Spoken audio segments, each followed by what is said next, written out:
Hello, welcome to Lemon Stews, where we talk anything and everything entertainment. I'm, of course, Lemon himself, Zeke Lemon, and this is Crash. Say hi, buddy, say hi. And also, here's Ted, and I'm dressed like Ted, as you can see, Thunder Buddies for life. And as you can probably tell by the title and what I'm wearing, we're reviewing Ted, the prequel show that came out on Peacock. But before we get into that, let's get the house clean out of the way, shall we? I'm going to need you to leave a like, comment below, let me know your thoughts on the Ted prequel, or if you have any interest in seeing it. And also hit that subscribe button, as I am trying to grow into my YouTube career, and also he gets a treat every time that you subscribe. So help give the dog a treat. With all that out of the way, let's get into the review. So I'm a huge fan of Ted. I do believe the first one came out, I want to say in 2012. I want to say, because I remember I was going into my third open heart surgery. Yes, I've had 3 open heart surgeries. And there's a Build-A-Bear in the hospital I'm at. It's a Cook's Children's. Because I was born with it. I can go to Cook's for the rest of my life. And this movie was coming out, and I'm a huge Seth MacFarlane fan. Love Family Guy. Just love everything that he does. Orville, American Dad, you name it. If Seth MacFarlane has done it, I have most likely have seen it, because I am a huge fan of his. And my sister knew I was so looking forward to this movie. She went to the Build-A-Bear and asked them if she could put one of the voiceovers inside this Build-A-Bear. And I don't know if you can hear it, but it's the Thunder Buddies song. And I don't know if I should play it because, you know, it says the F-bomb on it, but we're gonna take a brisk. I can't turn it off. But yeah, see, it says the Thunder Buddies song. So I was looking forward to the movie. And I liked the movie. I even liked the second one. I didn't like it at first as much as the first one, but now I've learned to really appreciate the second one as like a live action Family Guy, because I think that's the closest we can get to it. But this prequel series that takes place when John and Ted are in high school and just trying to kind of a coming of age story. They have the family and what have you. And is it good? Is it good? And the best way that I could describe it is, you remember like season 4 of Family Guy when they were like really at their height and at their peak? This is basically what Ted is. Like, it is just really funny, and it really hobbles on that line on, you know, are they taking this too far? And I'll say there's a couple of jokes. It's too hot. I gotta take the hood off.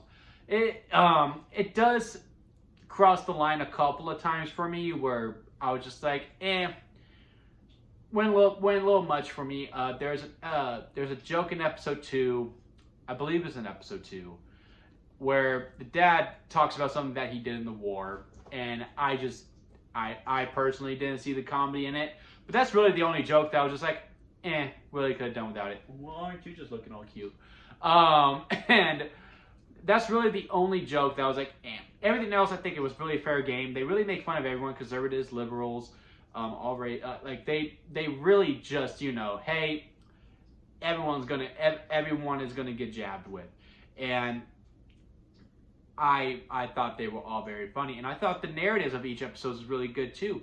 I think this was a good callback to like network television of like when it was at its peak, and we had like Fox, well, we still have Fox, but you know, those like actual sitcoms where that showed up weekly every single time, where you just hang out with this family for a good 20 to 30 minutes, or in this case 30 to 40 minutes, because, you know, of the streaming.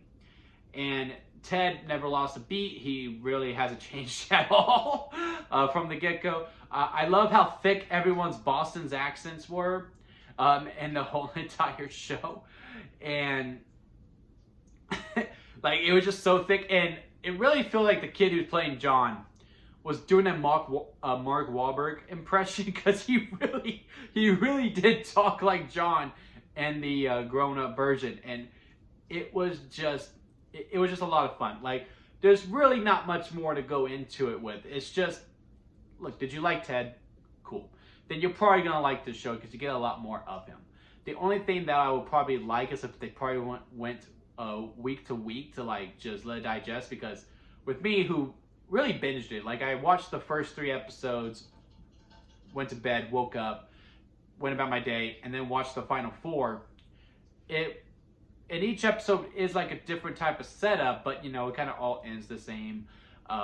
With instead, you know, the family gathered around the couch talking about what they learned today. It's John and Ted hanging out with some substance that they have, talking about what they learned today. And I think it's more appropriate for a week to week as opposed to just dropping it all. And I mean, the viewership has been great for it. It is the most watched Peacock show of all time. I don't know how impressive that is. But I mean, it's number one. So of course, I think if Peacock would let Seth do it, they will do it. And I think the people overall like it too. I saw that it had a high score on Rotten Tomatoes. It's actually a very much beloved amongst people for the most part. And I'm seeing a lot of clips of it on Twitter. And I think that is a very, very good sign. Like, hey, look, no, this is funny. This is actually funny. Because usually, if it gets to Twitter, it's negative. It's like, you know, Facebook for the most part is somewhat positive. Instagram is like intermediate, it's in the middle. And Twitter is just negative. Like, oh, look how bad this is. This is horrible for society and blah, blah, blah, blah, blah. But for the most part on Twitter, it's very, very positive.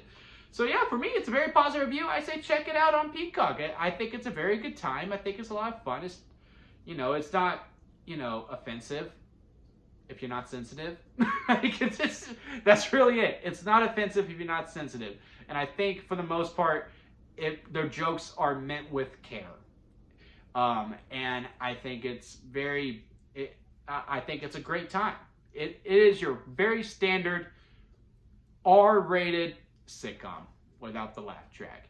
And I think all the performances are great. I think Seth MacFarlane did a great job writing. And in the episode, I only saw him, I think he directed only one episode. And I do think he directed the best episode out of all of them. And it's episode 6. It's the Christmas episode, I believe. And I do believe Seth MacFarlane directed the best episode out of all of them. But yeah, check out Ted on Peacock. It is a very good time. I highly recommend it.